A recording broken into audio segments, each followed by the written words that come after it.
Radio Gabon, il est 13h.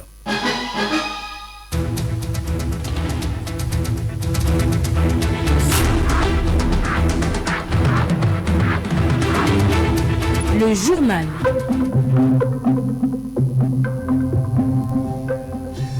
Au sommaire de cette principale édition d'information de la mi-journée, Rochma Christian Kaboré, le président du Burkina Faso, depuis ce matin en terre gabonaise pour une visite d'amitié et de travail avec son homologue Ali Bongo Ondimba. Les questions d'intérêt commun seront menées des échanges.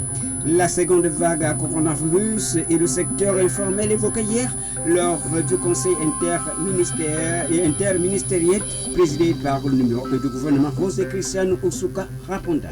Violence en milieu scolaire, le sujet reste d'actualité. Le phénomène touche dorénavant le corps professoral des établissements du second degré. Ce sont là les titres, les détails dans une poignée de secondes. Bonjour à tous et bienvenue à cette édition d'information, la principale de la mi-journée. Je suis Nelly Moussogo, avec moi pour vous informer Guy David Mbumba. Bonjour. Bonjour Nelly, bonjour à toutes et à tous. Covid-19 au Gabon, la situation reste la même. La seconde vague de la pandémie continue de se propager. Les populations sont appelées à rester vigilantes tout en respectant les mesures de riposte imposées par le gouvernement. Le saviez-vous ? Il existe des gestes simples à connaître pour empêcher la propagation du coronavirus. On les appelle les gestes barrières. Quels sont-ils ? Se laver fréquemment les mains avec un désinfectant à base d'alcool ou de l'eau et du savon. En cas de toux et d'éternuement, couvrez la bouche et le nez avec le coude fléchi ou un mouchoir. Jetez immédiatement le mouchoir et lavez-vous les mains. Évitez tout contact étroit avec une personne ayant de la fièvre et de la toux. Saluez sans se serrer la main. Évitez les embrassades. Nettoyez les objets et les surfaces souillées. Si vous présentez des symptômes de la grippe, fièvre, toux, éternuement, difficulté à respirer, ne vous rendez pas dans une structure sanitaire ou chez votre médecin traitant. Appelez le 1410.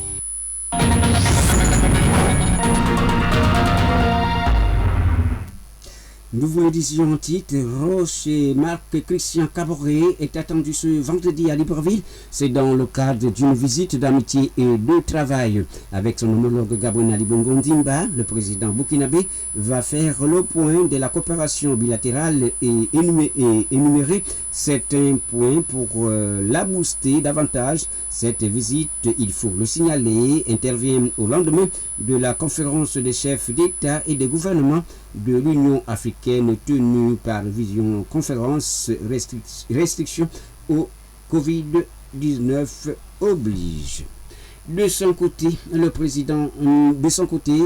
Premier ministre José Christian Oussouka Raponda a présidé hier le conseil interministériel. Ce énième conseil intervient alors que le Premier ministre José Christian Oussouka Raponda suit de plus près les réformes impulsées par le chef de l'État Ali Bongo Ondimba. Reportage. Le 10e conseil interministériel présidé par visioconférence par Madame le Premier ministre et chef du gouvernement José Christian Oussouka Raponda s'est inscrit dans la dynamique de changement et le développement de l'économie nationale impulsé par le chef de l'État Ali Bongo Ondimba à travers le plan stratégique 2021-2023. Madame le Premier ministre, avec méthode et rigueur, suit régulièrement et de très près l'avancée des task forces créées pour exécuter les réformes prioritaires du plan d'accélération et de transformation. Le cas des secteurs eau et énergie, la structuration des investissements en infrastructures numériques, la digitalisation de l'administration gabonaise, la relance des chantiers immobiliers, la maîtrise de la masse salariale et le suivi du programme routier prioritaire. L'équipe de José Christian Oussouka Raponda, instruite par le chef de l'État, a à cœur de faire disparaître la pauvreté et le chômage, la précarité et les inégalités qui fondent l'exclusion et cristallise les frustrations. Face à la situation préoccupante marquée par l'apparition, voilà une année, de la pandémie à coronavirus, le gouvernement est déterminé à renforcer les actions collectives et individuelles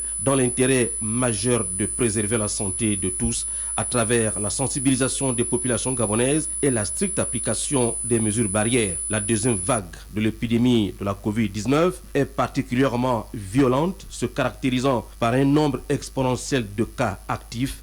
Le pic de la première vague qui était de 2797 a été dépassé. Rien que ce mois de février, le pays est à 3486 cas positifs et toutes les provinces touchées par la pandémie. On note que ce mercredi 24 février 2021, 350 cas positifs et 4 décès ont été enregistrés. Bien avant, lundi 22 février, 331 cas et 1 décès. Vendredi 19 février, 446 cas. Mercredi 17 février, 242 cas. Et lundi 15 février, 288 cas. Le Gabon compte à ce jour 80 décès contre 12 846 guérisons. Une décision prise par le gouvernement et le retour à la gratuité du test Covid dont le coût était à 5 000 francs CFA. Cette 10e réunion du Conseil interministériel a préparé les dossiers à soumettre au chef de l'État lors du prochain Conseil des ministres. Le secteur informel fait partie des secteurs durement touchés par la Covid-19, une préoccupation pour Rose Christiane Osuka-Raponda. Rose Christiane Osuka-Raponda, le chef du gouvernement, a abordé lors de ses travaux la question lors de la dernière conférence avec ses ministres. Il ressort que ce secteur doit impérativement sortir de l'informel afin d'élargir l'assiette fiscale. Les précisions dans ce reportage de Guy Karel Boukwana Mungala. Passer de l'informel au formel, la question a été largement abordée lors de la dernière conférence de presse gouvernementale sur la Covid-19. Une volonté des pouvoirs publics qui vise, du point de vue de l'expert financier Willy Antia, à élargir l'assiette fiscale de l'État. Il y a un phénomène qu'on observe au niveau de l'économie nationale depuis un certain temps. C'est-à-dire que l'emploi dans le secteur informel est devenu supérieur à l'emploi dans le secteur formel. Cette situation fait en sorte qu'il y a beaucoup de revenus qui sont générés dans le secteur informel, mais qui ne sont pas impactés par la fiscalité nationale. Et donc le gouvernement veut taxer un peu plus le secteur informel de manière à pouvoir accroître le niveau de revenus publics au niveau de la fiscalité. Et pour gommer les insuffisances actuelles, le gouvernement devrait s'appuyer sur les orientations de la Direction générale des impôts, dont les réflexions auraient suffisamment contribué à garantir au secteur informel une mutation beaucoup plus sécurisée en termes de facilitation. Pour le faire, le gouvernement devra attribuer à tous ces commerçants qui sont dans le secteur informel un numéro d'identification fiscale avec des mécanismes de suivi qui permettent à l'État de recouvrer un minimum d'impôts sur ces entités. Donc il y a déjà dans le code des impôts gabonais des mesures efficaces qui permettraient de le faire mais qui ne sont pas forcément toutes appliquées ou qui ne sont pas suivies au quotidien. Donc il s'agit pour l'État d'accentuer la pression fiscale sur les opérateurs du secteur informel de manière à ce que ce secteur contribue autant que le secteur formel au recouvrement financier et à la contribution du développement de la nation. Voici autant de pistes qui pourraient donc aider le gouvernement à sortir le secteur informel de son statut actuel pour le hisser aux normes voulues. Nelly se tiendra le 20 mars prochain au Gabon, la deuxième édition de la journée mondiale du nettoyage, encore appelée World Clean Up Day. Elles mettent un point d'honneur sur le nettoyage du numérique. À cet effet, le mouvement international Let's Do It World organise ce 26 février un atelier de formation par visioconférence. Le point avec Juanita Atsam.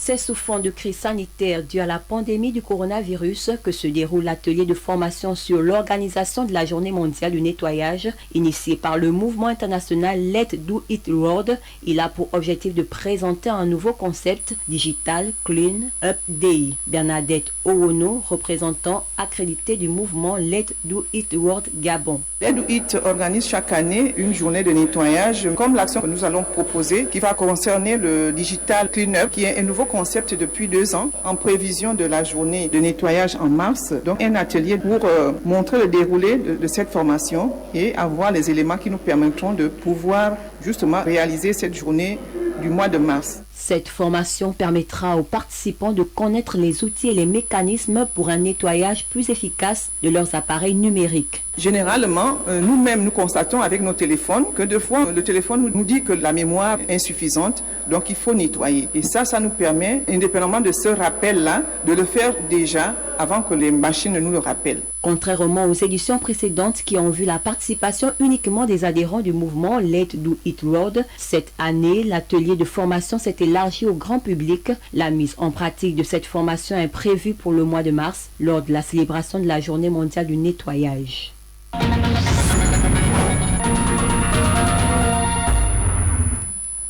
Lancé par le ministère en charge de la formation professionnelle, les inscriptions au concours d'entrée au Centre international multisectoriel de formation et d'enseignement professionnel de Coq ont débuté le 15 février et s'achèvent le 27 du mois en cours sur toute l'étendue du territoire national.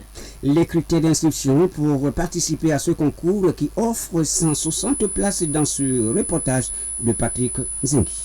Les candidats à ce concours d'entrée dans les centres de formation professionnelle vont devoir présenter un dossier comprenant une fiche d'inscription dûment remplie par le candidat lui-même, 2 photos d'identité récentes, une photocopie légalisée de l'acte de naissance, un certificat de scolarité et un certificat médical datant de 3 mois. Ils devront aussi présenter une quittance de frais de participation de 10 000 francs. Quant aux épreuves du concours et autres modalités liées au dit concours, le directeur adjoint chargé des examens et concours Gaston Mintsa explique. Nous sommes en pleine inscription. Les enfants arrivent. Ils sont d'abord reçus par une personne qui est chargée de leur donner des informations sur les filières qu'ils veulent suivre. Par jour, nous tournons autour de 100. Au niveau de Libreville, nous sommes déjà à 187 candidats inscrits. Pour prendre part au concours, il faudra avoir un niveau minimum de classe de 4e pour ce qui est du Centre international multisectoriel de formation et enseignement professionnel d'un Coq. En Coq, on a 4 filières que nous allons ouvrir. Il y a l'ingénierie du soudage, il y a l'ingénierie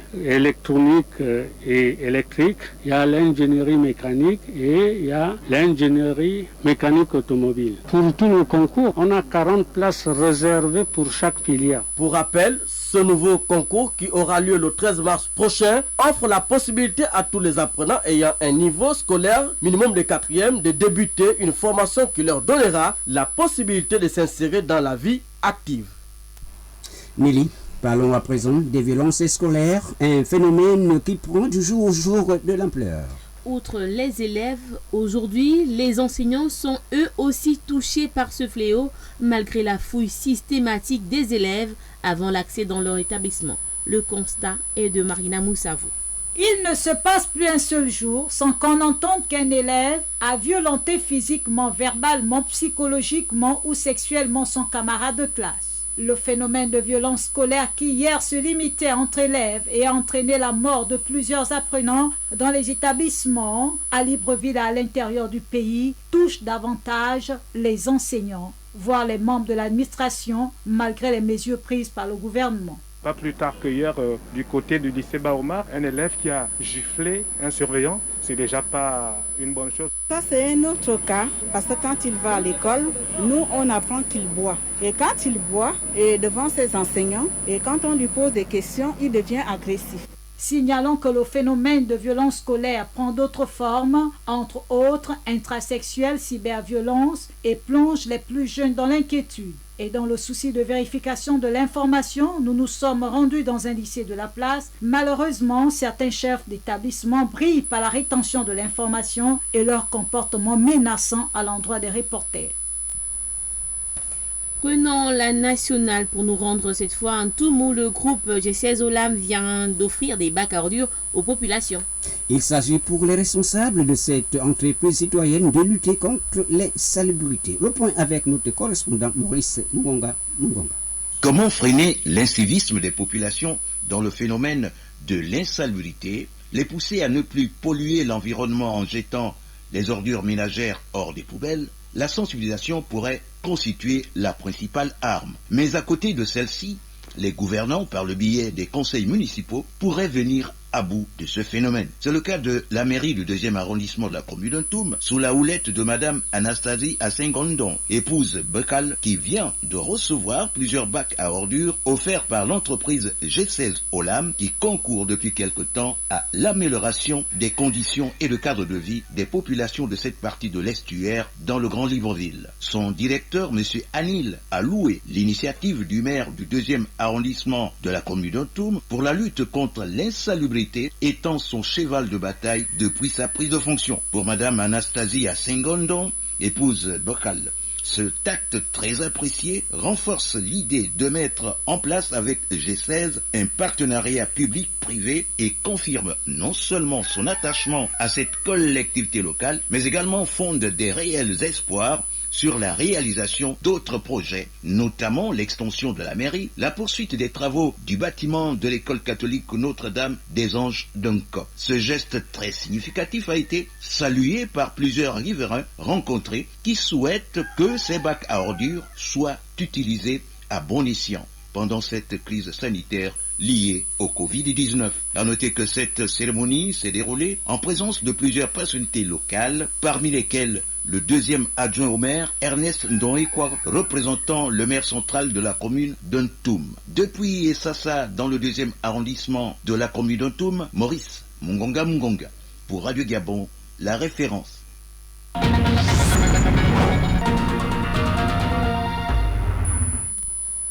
En cette période de Covid-19, les Gabonais s'adaptent et tentent de trouver des alternatives diversantes une fois à la maison. Nous vous proposons de découvrir le quotidien des Librevillois en période de ce couvre-feu, désormais fixé à 18h. C'est avec Tiane Davila Lengimini.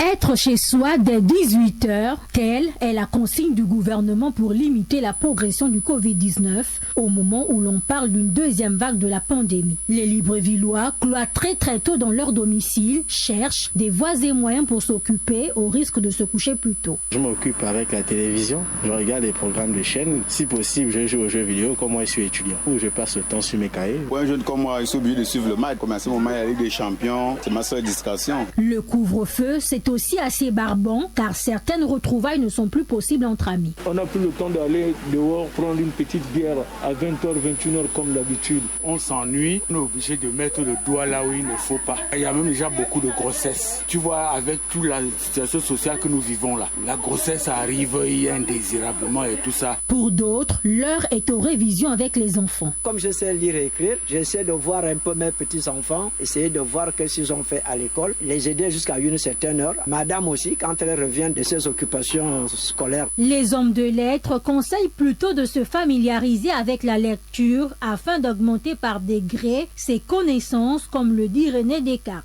Serge Ngodjou, écrivain. La lecture nous apporte énormément parce que, au-delà de nous mettre, comme disait René Descartes dans le discours de la méthode, au-delà de nous faire communiquer avec les auteurs de ces livres, la lecture nous apporte un vrai épanouissement personnel, une vraie augmentation de nos connaissances à la fois typiques parce que ça nous permet de croiser de façon analytique le fameux recueil de connaissances du livre ou de la revue que nous parcourons avec ce que nous avons déjà en amont. Au Gabon, en moyenne 2 personnes sur 7 s'intéressent à la lecture, le reste est plus enclin aux réseaux sociaux. En cette période de fin de mois, les salariés sont appelés à se rendre dans les différents points de paiement. Dans certaines banques, et à cause de l'affluence, certaines banques ne semblent pas donc respecter les mesures barrières. Le constat est de Lauriane Meza. Comme chaque 25 du mois, plusieurs salariés s'empressent dans les banques pour percevoir leurs dus. Mais en temps de Covid, les dispositifs ont été érigés dans les structures. Visiblement, des agissements inciviques des populations et le manque d'une réelle organisation de certains établissements bancaires foulent aux pieds les gestes barrières censés être un gage pour lutter contre le virus. On n'est plus à l'heure où les gens peuvent nier l'existence du virus. Le virus est là, mais qu'est-ce que vous voulez? On a aussi des situations précaires. Il faut qu'on ait de l'argent aujourd'hui, qu'on accompagne les familles. Tout ça, on essaie de concilier l'exigence de sécurité et puis la nécessité d'avoir quelque chose dans le ventre. Comme vous pouvez constater vous-même, il n'y a pas de mesures barrières. On ne sait pas si les gens sont conscients de ça ou bien s'ils ont mis des services, mais pourtant je vois un vigile. Mais le vigile n'essaie même pas un peu de faire respecter la mesure de barrière, à part pour les gens qui sont proches du GAB. Mais ceux qui sont plus avant, c'est la débandade. C'est pas vraiment respecté. Et quand on parle des mesures barrières, là je vois des tentes qui sont vides. Il devait y avoir des chaises, d'accord? Et ces chaises-là, on fait asseoir les gens et chacun passe au fur et à mesure et les gens respectent la mesure. Heureusement et malgré l'affluence, d'autres structures montrent l'exemple. Ce qui a été mis en place, on a mis une bande d'une personne à une autre. C'est-à-dire la bande mesure 1 mètre, respect des distanciations 1 mètre. Donc les mesures sont un peu respectées. Arrivé là-bas, on nous donne le gel hydroalcoolique pour se laver les mains avant de manipuler le gars. Les mesures sont respectées. Vous voyez tout le monde à le port de la bavette. Le coronavirus existe bel et bien et continue de faire des ravages. L'application des gestes barrières reste le seul moyen, comme l'a dit le ministre de la Santé, qui nous permet de vivre en toute sécurité. Rien à voir avec ce qui précède, les agents de la Société Gabonaise des Transports Sogatra sont donc passés à la caisse hier pour percevoir 2 mois de salaire sur les 10 impayés. Était sur les lieux pour le constat, Rokia Amogo Monene. En attente depuis plusieurs mois, les agents de la Société Gabonaise des Transports ont dû sourire avec ce paiement, un des points de leur revendication. Une démarche qui pourrait atténuer la tension dans cette entreprise parapublique. Cyril Gaston Dounil-Edoumou, secrétaire général du syndicat national des agents administratifs, techniciens et conducteurs de la Sogatra. Le paiement de 2 mois qui sont en train d'être faits, maintenant, présentement, il ne faut pas aussi oublier que le mois de novembre a été aussi payé. Donc ça fait 3 mois. À ces 3 mois, c'est la décote désormais qui ne reste qu'un souvenir lointain. C'était aujourd'hui ce paiement qui est désormais palpable. Bien que les 2 mois de salaire soient payés, reste à percevoir 7 autres qui feront d'ailleurs l'objet des nouvelles négociations avec la tutelle. Saturnin Mbinga, président du syndicat des conducteurs et techniciens de la Sogatra. Sur le cahier de charge, nous avons au moins une affaire de 45 points. Donc, en dehors de 10 mois, on a la CNSS qui est autour de 14 milliards, qui n'est pas toujours payé. En dehors de la CNSS, il y a beaucoup de points. Donc aujourd'hui, le préalable que nous avons posé, le gouvernement a fait d'efforts pour nous payer 2 mois du coup, et puis la décote qui est supprimée. Voilà pourquoi ce matin, nous avons pris la décision collégiale, avec toute la base, de suspendre le mouvement. Le paiement de ces 2 mois de salaire a conduit les 5 syndicats de la Sogatra à surseoir leur mouvement de grève. Bienvenue la reprise du travail. Allons à présent à la découverte du métier de scénariste de bande dessinée. Plusieurs personnes ignorent ce métier. La rédaction de Radio Gabon vous fait donc découvrir cette activité avec Edgar Kaba. Le scénariste de BD est la personne qui accompagne le dessinateur. Parce qu'à côté du dessinateur, il faut quelqu'un qui lui montre la pertinence du message qui doit être véhiculé. Pour mieux cerner la pertinence du métier de scénariste de bande dessinée, allons rencontrer Michel Boussamba, lui-même scénariste de BD. Il décrit le rôle qu'il joue aux côtés de celui qui produit le chef-d'œuvre. Il décrit les différentes étapes. C'est par exemple un conte. Le scénariste doit faire le découpage des contes pour ressortir par exemple le nombre des pages. Si c'est par exemple un conte qui doit se retrouver sur une trentaine de pages, c'est le scénariste qui intervient. Il dit par exemple la première page, voilà ce qu'on doit avoir, la seconde page jusqu'à la dernière page. Et le scénariste aussi doit permettre au lecteur d'être attaché à l'œuvre. Il doit susciter au dessinateur de faire apparaître des actions, des expressions qui doivent attirer le lecteur. Le scénariste de bande dessinée, un métier dans lequel le ministère de la Culture et des Arts et les mécènes devraient s'investir également. Sans transition, hors de nos frontières, c'est avec vous donc Nelly Kumba, bonjour. Bonjour Guy David Boumba. En République démocratique du Congo, des ONG collaborent pour élucider l'attaque contre l'ONU. C'est cela, des enquêteurs sont à Goma pour tenter de comprendre les circonstances de l'attaque du convoi de l'ONU à l'origine de la mort par balle de l'ambassadeur italien Lucas Attanasio, son garde du corps, de leur chauffeur congolais Mustapha Milambo.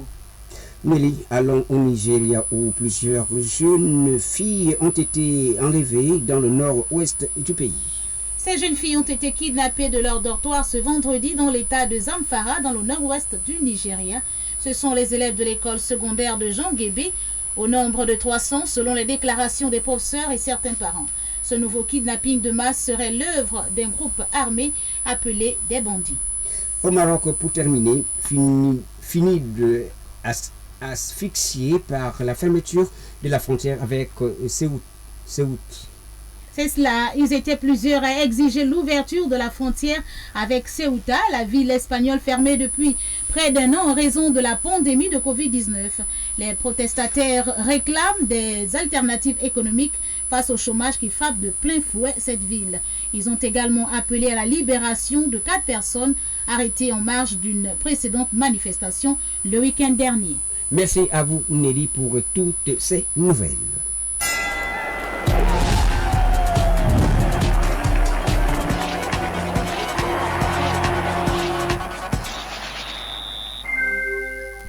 La page des sports à présent avec vous, Rich Kupango. Rich, bonjour. Bonjour Nelly. Le président de l'association des footballeurs du Gabon, AFG Morvan Roser Ndonda, reçu récemment par Pierre-Alain Mungengi, le président de la Fédération gabonaise de football. C'était au siège de la Ligue Fédération. L'objet de cette rencontre était la situation actuelle du football gabonais et les difficultés que subissent au quotidien les footballeurs évoluant dans notre championnat. Écoutons Morvan Roser Ndonda, président de l'association des footballeurs du Gabon. Il est au micro de David Magina. Si jamais cette situation venait à perdurer, au lieu de mourir de Covid, c'est de faim qu'ils vont mourir. Aujourd'hui, non seulement ils n'arrivent plus à se nourrir et à se soigner correctement, beaucoup parmi eux n'ont pas pu scolariser leurs enfants et sont menacés d'expulsion de leur logement pour non-paiement des loyers. Cette situation préoccupante valait bien le détour pour en discuter avec le responsable du football gabonais et voir ensemble quels sont les mécanismes que l'on peut mettre en place pour la reprise des activités. Parce que si les autres jouent ailleurs, au Burkina Faso le championnat se joue, au Cameroun à côté on vient de voir le Chan se disputer, ça veut dire que nous également on peut mettre en place des mécanismes cohérents qui permettent la reprise des activités. Morvan Roser Ndonda est revenu sur la situation des footballeurs qui ne perçoivent pas leur salaire depuis plusieurs mois suite à l'arrêt du championnat à cause du Covid-19. On l'écoute. Ces compatriotes qui étaient sous contrat avec l'État n'ont jamais perçu les émoluments mentionnés dans leur contrat. Plusieurs lettres de relance à l'adresse du ministère des Sports sont restées sans suite. Donc vous comprenez aisément qu'on ne peut pas avoir travaillé pour la République et ne pas être rémunéré. Et puis, les quarts de finale de la Coupe d'Afrique des Nations des moins de 20 ans se poursuivent ce vendredi. C'est 26 février 2021 avec de belles rencontres en perspective. À 17h, le Maroc est opposé à la Tunisie dans le derby du Maghreb. Une rencontre qui s'annonce très engagée. À 20h, la Centrafrique affronte la Gambie. Hier, en ouverture de ces quarts de finale, le Cameroun a été éliminé par le Ghana. Un but partout à la fin du temps réglementaire. Les Ghanéens l'ont emporté à la faveur des tirs au but. Idem pour l'Ouganda, vainqueur du Burkina Faso. Les demi-finales de l'épreuve se disputent ce lundi 1er mars. Le match pour la 3e place le vendredi 5 mars. La finale, quant à elle, se dispute le samedi 6 mars prochain. De l'athlétisme pour terminer. Les championnats d'Afrique de cross-country prévus à Lomé en avril 2020 et reprogrammés en mars 2021 à cause du Covid-19 vont être une nouvelle fois reportés suite à une demande des autorités togolaises qui ont soulevé des mesures sanitaires pour contenir l'expansion de la pandémie. La Confédération africaine d'athlétisme a pris note de cette décision. Une nouvelle date sera donnée ultérieurement. Voilà, madame, monsieur, c'est avec ces nouvelles de sport que nous mettons un terme à cette session d'information. Tout de suite, le rappel des titres. Roch-Marc Christian Kaboré, le président du Burkina Faso, depuis ce matin en terre gabonaise pour une visite d'amitié et de travail avec son homologue Ali Bongo Ondimba. Les questions d'intérêt commun seront au menu des échanges. La seconde vague à coronavirus et le secteur informel évoqué hier lors du conseil interministériel présidé par le numéro 1 du gouvernement, José Christian Osuka Raponda. Et enfin, violence en milieu scolaire, le sujet reste d'actualité. Le phénomène touche dorénavant le corps professoral des établissements du second degré. Réalisé ce journal, Tiane Davila Lingimini, la technique Thierry Wanyam, à la régie d'antenne Emerance Kakomi. Merci à vous pour votre attention. Ce journal a été confectionné par l'ensemble de la rédaction de Radio Gabon, Guy David Mbumba. C'est moi, j'étais accompagné de Nelly Mounchogo. D'ores et déjà, excellent début de week-end à toutes et à tous.